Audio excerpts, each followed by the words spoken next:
Hello, I'm Richard Glazier. My passion for the Gershwins began long before I ever heard that opening glissando of Rhapsody in Blue. In fact, my story begins in 1972 when I was 9 years old. I was in my parents' bedroom watching their black and white television set. It had rabbit ears, and you had to move and jiggle them in just the right way to clear the snow from the picture. On this particular day, when the snow cleared, what came into focus was a movie called Girl Crazy, starring Mickey Rooney and Judy Garland.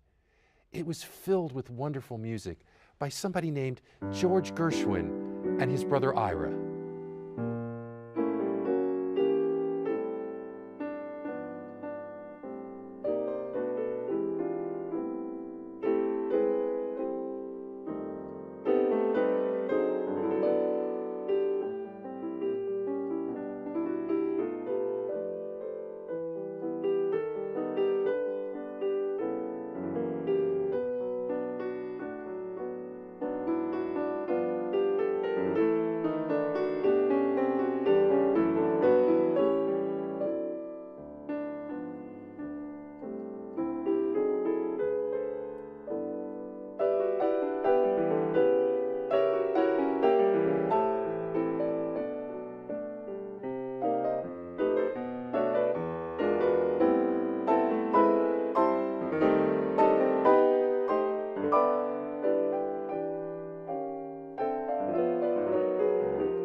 I've been collecting memorabilia from the golden age of Hollywood since I was a child.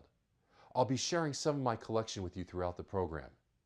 Since Girl Crazy was my introduction to the music of the Gershwins and Judy Garland, I've always had a strong interest in collecting anything related to the film. Here is director Norman Taurog's personal copy of the screenplay from Girl Crazy. When you look inside, you can even see notes that Taurog took during production. Behind me is the original one-sheet from the film Girl Crazy.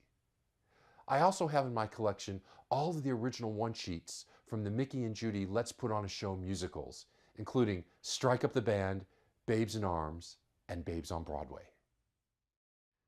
After seeing Girl Crazy, I was hooked.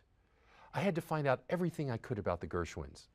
I went to the library and checked out books, sheet music, and records, anything I could get my hands on. One day, I sat down at the typewriter and wrote Ira a fan letter. You see, George had died in 1937, but Ira was still alive. I wrote, "Dear Mr. Gershwin, may I please have a picture of George to hang in my room?" I sent it off, completely forgot about it, until 4 months later, a large gray envelope arrived in the mail. I opened it, and inside was an 8x10 glossy of Ira's beloved brother George. What Ira had done was to clip an original signature from one of his brother's canceled checks from the early 1930s. He saved all of his brother's canceled checks and gave the signatures very sparingly to friends, family, and admirers. From this, we developed a correspondence, and Ira answered my letters within days of each one that I wrote. After corresponding for 3 years, in April of 1975, when I was 12 years old, Ira invited me to his home in Beverly Hills. When I knocked on the door, I was thinking that Rosemary Clooney lived next door. Lucille Ball lived across the street. Jimmy Stewart and Oscar Levant lived down the block. I spent 2 hours with Ira, and he spoke with great love and affection about his brother George. Then Ira asked me to play the piano for him on George's Steinway.